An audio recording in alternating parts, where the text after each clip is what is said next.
Hey guys, it's Andres again. This is the beginning of week 3 or 4. I don't know. Got most of the patio amenities kind of finished up and wrapped up. So we just added this skylight, which we think looks awesome because you get to enjoy the view. This week we're coming into the inside of the shed and start to give it a little bit more of a structure to see how things are gonna fit and how to lay it all out. So the original plan was toilet over here, a reading nook over there. I'm basically standing in the middle where the queen bed would go, and kitchenette on that side. And then twin beds up top, so we can sleep a couple extra people up there. For the most part, everything's staying the same, but we are gonna change the toilet layout because we were trying to figure out how the door would open and the size of the queen bed and how everything fits. And so we've decided the toilet's gonna go from this corner to this corner instead. And that purely came from design aesthetics of like when you come into a door, you don't wanna see maybe an open door with a toilet.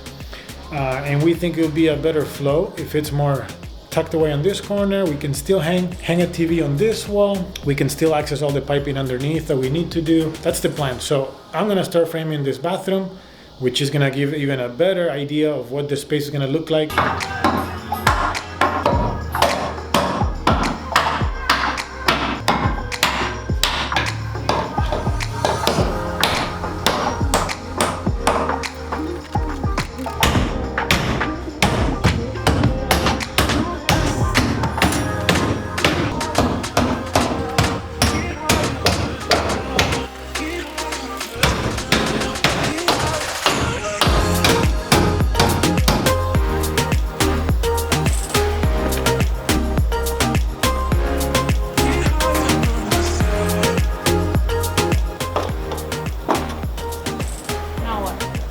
I need to get into the shower. And I need to get over that hole.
Micro has nothing on us. Dirty jobs, baby. Okay, Took me a second. So yeah, this is a dirty job. Those poles have been in that barn for 100 years, collecting dust, and we're moving them. We didn't hose them down or nothing, so all the dust is coming down on top of us right now. Look at my shirt. Yeah. Can you see it? And then it gets in your eyes. Yeah, and in your mouth. Yeah. Blech. But basically that's the idea. We're gonna put them every 2 feet. That's gonna be the substructure. What, did I block your face? Oh yeah. Keep it though. Keep going. That's the idea. That's the idea. Every 2 feet, we'll space them apart. Then we'll put blocking your face again. Oh yeah. You go like this nonstop, like. So we're like. Okay, well, don't touch my face. Your hands are freaking dirty. You're such a little. I don't touch your face. You get really close because I dodge it like dodging a ball. Okay, so we'll put this up structure every 2 feet. Then we'll put some 1 by some 1x wood every 2 feet as well, perpendicular. And that's gonna be the base for the polycarbonate panels. Now we decided that the middle strip of polycarbonate panels are gonna be solid color to not let any sunlight through because it's gonna get very hot. So we wanna do 100% shade in the middle, 10 feet in the middle, it's gonna be shaded. The 5 feet to either side, it's gonna be clear. It's gonna be open. Oh yeah. So these are the beams I designed with zero mathematical calculation. This is just intuition and wisdom.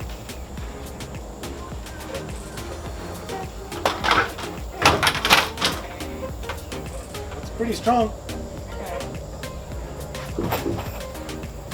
I trust it.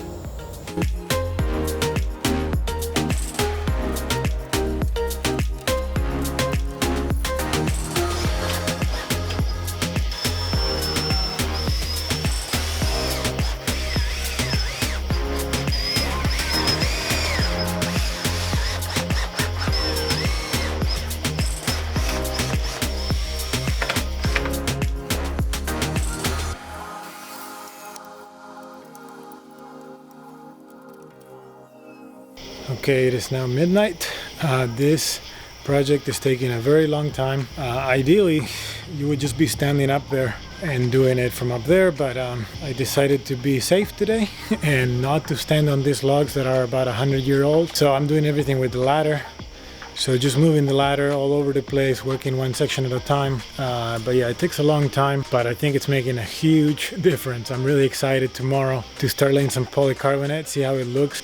Because really up to now, I've been kind of waiting for this project. I'm kind of glad we waited this long because I was thinking it would be really nice to do this before I have any of this other stuff on the way, like the sauna, the bathtub, because I'm basically maneuvering the ladder around all these obstacles. But the original plan was to make it all clear polycarbonate. Now, since I've been working here a lot during the day, I realized how hot it gets and there's no shade. So we decided to change it up and put that middle stripe of solid polycarbonate to create a full 100% shade. It's still gonna get hot, but at least the sun won't be beating down on you. I'm glad we've waited this long. It's been nice, I guess, to have that feedback from ourselves and just be able to change the design as we go. Kind of like everything else, we change it all up. Inside, I've completed this bathroom wall, a little bit of that headboard for the bed. Now I'm getting a little worried, it's getting really tight in there. The bedroom, the bed is really big. It's gonna take a lot of room. So we may change plans again tomorrow as far as kitchen layout and bed layout. Yeah, I'll have to have Chelsea come in and figure out more the space, how it's gonna work out. So that's it for today. Good night. Okay, so final decision is to make the bathroom smaller because there's only 12 inches right there between the mattress and the toilet wall. So we're gonna push the toilet a foot or so, make it a little smaller. It's kind of big right now because my plan is to put a on-demand water heater in there. So I was kind of leaving room for that, but I think we can still fit the water heater and still make a comfortable toilet area.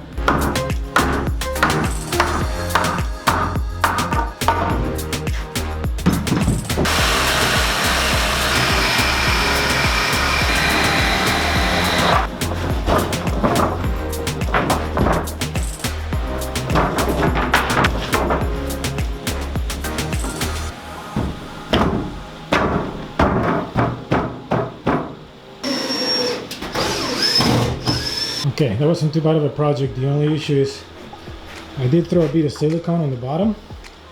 We're gonna leave this floor exposed, so hopefully that comes off and it doesn't leave a mark.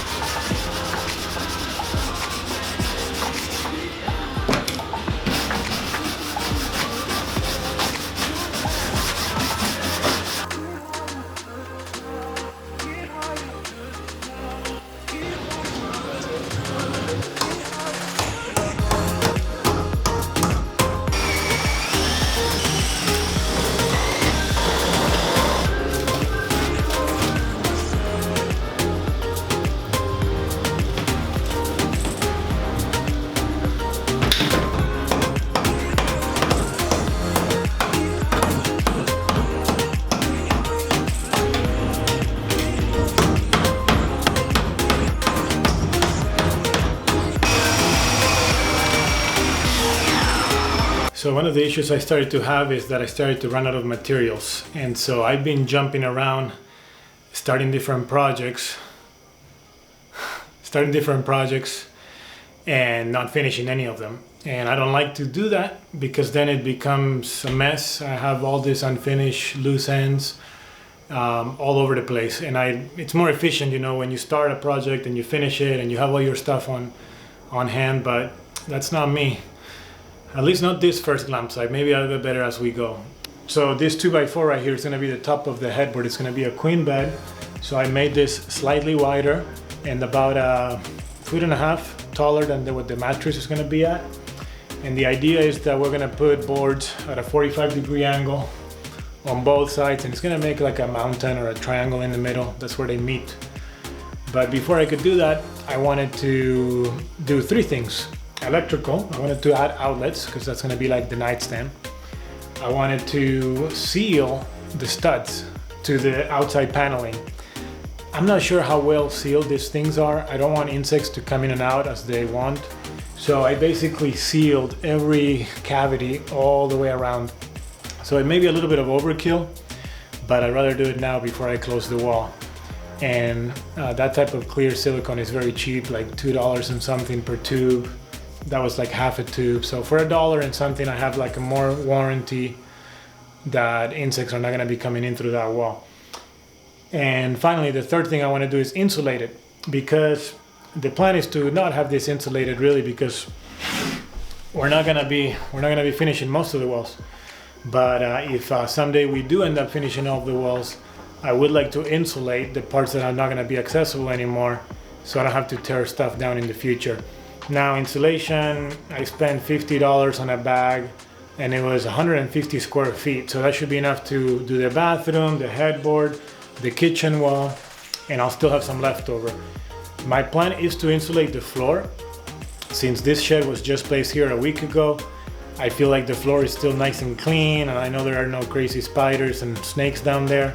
So I will get underneath, throw a bunch of insulation, which is 160 square feet, and then I'm gonna throw some plastic to cover it all up and seal it. So that'll definitely help with the heat and the cold. And yeah, I'd rather do that now. But before I do that, I need to do all my electrical and plumbing underneath the house.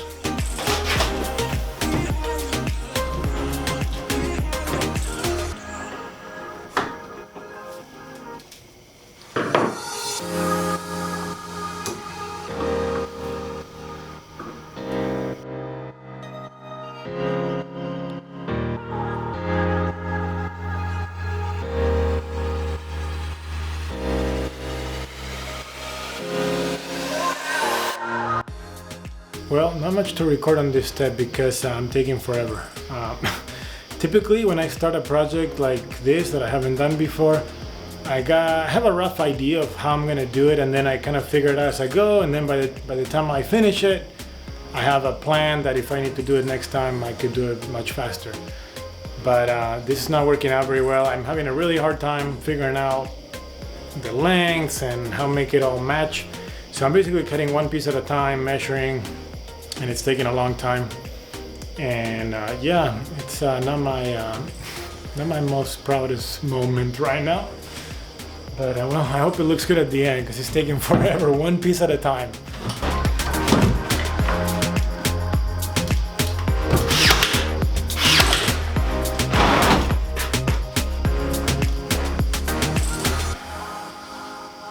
Okay, last night I ended up a little frustrated with the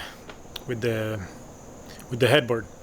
Today the frustration continues with the gutters. I've never done gutters before. They're pretty straightforward though. The problem is when you don't have a nice flat surface and access to it, it gets kind of hard, and that's what I've been dealing with right now. My logs, they're all over the place, so a straight gutter doesn't work very well, and so I've been moving stuff around, doing some cutting, and it's been taking me a long time. At the same time, I had braces for that little roof above those windows, the skylight, and they were on the way of the gutter, so I basically had to redo the braces.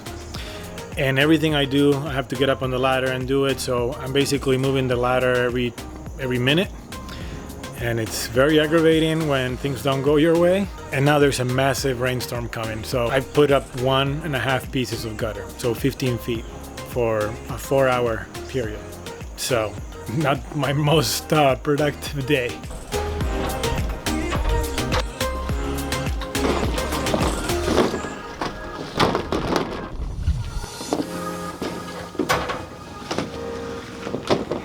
Well, time to work in the rain.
Well, I still haven't figured out a system or a smart way to do it, so I'm still custom cutting one piece at a time.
We are Andres and Chelsea. We uprooted our lives from Arizona to Eastern Tennessee.